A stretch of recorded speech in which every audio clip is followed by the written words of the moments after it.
हाय, hello, नमस्कार. कशा आहात तुम्ही सगळेजण? आशा करते की मस्त आणि मजेतच असाल. मी पूजा तुम्हा सर्वांचं स्वागत करते माझ्या यूट्यूब चॅनलमध्ये. मी तर देवांसाठी ब्रेड ऑमलेट बनवत होते. मुलांना रोज काहीतरी नवीन खायला लागत असतं, पण करण्याची टेक्निक जरी नवीन असली ना तरी त्यांना मस्त वाटतं मग खाण्यामध्ये. ही रेसिपी काही नवीन नाही, पण मी आज थोड्या वेगळ्या पद्धतीनं ब्रेड ऑमलेट बनवलं होतं.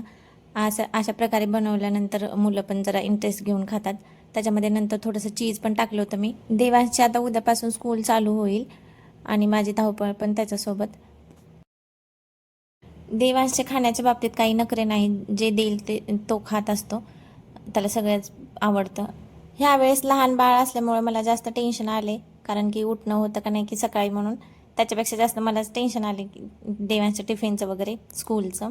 तो आता 5-6 महिन्यानंतर स्कूलला जाणार आहे.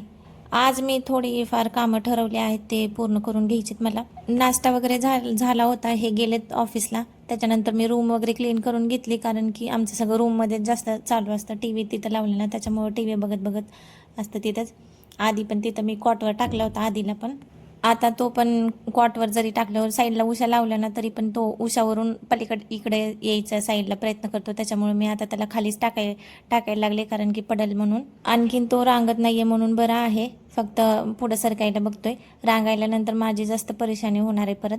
त्याला सांभाळायचं, परत सगळं घरचं काम वगैरे करायचं. पण ठीक आहे, सगळं काही मॅनेज होऊन जाईल. मला आज फ्रीज क्लीन करायचा होता, पण रात्री आणलेल्या भाज्या क्लीन करायच्या राहिलं होतं म्हणून ते मी आधी करून घेतला, कारण की तशाच राहून गेल्या की परत तशाच राहतात त्या. रात्रीच क्लीन करून घ्यायचा होता, पण ही खूप लेट भाजीपाला घेऊन आले होते म्हणून तसंच राहून गेलं. परत आधीचं झोपायचा वगैरे टाईम होतो ना. भाज्या क्लीन करून ठेवल्या की पटकन आपल्याला भाजी करताना घेता येतं ना, मग धुवायचं वगैरे काही टेन्शन राहत नाही. भाज्या क्लीन करून ठेवल्या की लवकर खराब होत नाहीत आणि फ्रीज पण घाण होत नाही, कारण की माती वगैरे आलेली असते भाज्यांसोबत. कोथिंबीर पण मी अशी निवडून कट करून वगैरे ठेवत असते वाळवून, सुकवून थोडीशी, म्हणजे भाजी करताना घ्यायची आणि फक्त टाकायचं काम राहतं तेवढं. भाज्या वगैरे क्लीन करायचं झाल्यानंतर मी आधीला आंघोळ घालून घेते आधी, म्हणजे कसं तो एकदा आंघोळ घातल्यानंतर झोपी जातो परत थोड्या वेळासाठी. नंतर मला फ्रीज क्लीन करायला मोकळं होऊन जातं तो झोपल्यानंतर. इथं आधीला मी झोपी घातले, आता फ्रीज क्लीन करायला घेते.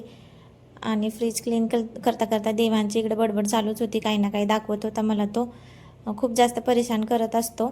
त्याच्यासारखं चाललेलं असतं, मम्मा हे बघ, मम्मा ते बघ.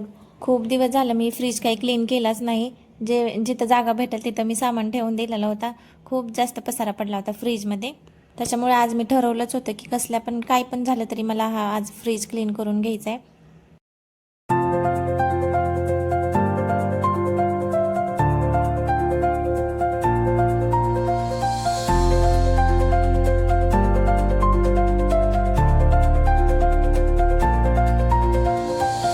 फ्रीज क्लीन करून झाल्यानंतर असं काहीच माझा फ्रीज क्लीन दिसत होता. तुम्ही एक गोष्ट नोटीस केली का, मी जिथं डोअरच्या ह्याच्यामध्ये बीट ठेवलं ना, ते असं वाटत होतं की उंदीरच बसलाय काही, की मी पहिल्यांदा बघितल्यानंतर तर शॉकच झाले. मला उंदीर कुठून आलं इथं. नंतर व्हिडिओमध्ये लक्ष करून बघितलं तर ते बीट होतं. बीटचं ते पाठीमागचा दांडा ते दिसत होता तसंच.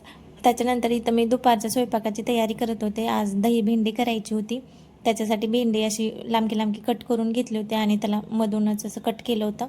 त्यानंतर थोडेसे तेलामध्ये फ्राय केली सॉफ्ट होईपर्यंत. त्याच कढईमध्ये परत लसूण अद्रकची पेस्ट आणि कांदा टाकून फ्राय केलं. त्याच्यामध्ये परत टोमॅटो वगैरे टाकला. याची तुम्ही पेस्ट पण करून घेऊ शकता, पण ऐन टायमाला लाईट गेली होती म्हणून मी डायरेक्टच कांदा आणि टोमॅटो असंच परतून घेतलं होतं. तोपर्यंत आमचे हे महाशे उठले होते. त्याला घेऊन म्हणलं भाजी करून घ्याव्या, तर त्यानं आणखीन एक पराक्रम करून ठेवला होता. पाय लावून खालचा मसाला डबा सांडून टाकला सगळा. परत ड्रेसवर वगैरे पडला असेल म्हणून मी परत ड्रेस वगैरे चेंज करून घेतला सगळं, कारण की परत त्याच्या डोळ्यामध्ये जाऊ नये मिरची वगैरे पडलेली म्हणून. चला, अर्धी भेंडीची रेसिपी तशीच राहिली. त्याच्यानंतर दह्यामध्ये सगळे मसाले वगैरे मिक्स करून घेतले मी. लाल मिरची पावडर, काश्मीरी लाल मिरची पावडर, घरकुल मसाला वगैरे थोडेफार मसाले मिक्स करून घेतले. नंतर त्या टोमॅटो आणि कांद्याच्या प्युरीमध्ये मी ते मिक्स करून घेतलं. कांदा आणि टोमॅटो टाकले, त्याच्यामध्ये परत भेंडी टाकायची आपण फ्राय केलेली.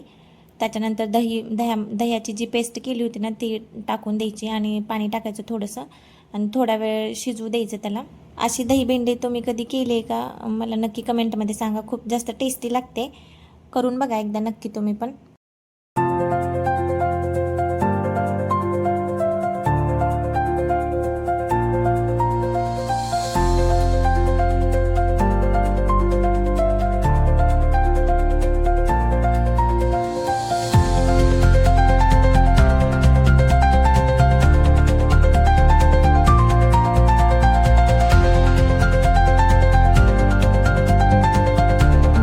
छान दिसते ना दिसायला, आणि टेस्टला पण एकदम भारी लागते. त्याच्यानंतर जेवण वगैरे झालं, आणि आज दुपारी इथं आल्यापासून पहिला पाऊस पडला होता. त्याच्यामुळं मस्त एकदम वातावरण झालं होतं. आणि आणखीन एक चांगली गोष्ट घडली होती की आज यांनी चहा बनवला होता आमच्यासाठी. मस्त आज यांच्या हातचा चहा प्यायला भेटला. त्याच्यानंतर देवांचे बुक्स वगैरे आणले होते, तेच बघत आम्ही रात्री बसलो होतो इथं. देवांश तर खूप जास्त एक्साइटेड होता न्यू बॅग न्यू बुक्सला बघून वगैरे. लॉंग व्हिडिओ बनवण्याचेही माझे छोटे छोटे प्रयत्न चालू आहेत. सांगा मला जमत आहेत का नाही कमेंट करून. चला मग आता व्हिडिओ इथे संपते. कसा वाटला कमेंटमध्ये सांगा. आवडला असेल तर लाईक करा. चॅनलला अजून सबस्क्राईब केलं नसेल तर नक्की सबस्क्राईब करा. भेटूयात मग नेक्स्ट व्हिडिओमध्ये. तोपर्यंत बाय.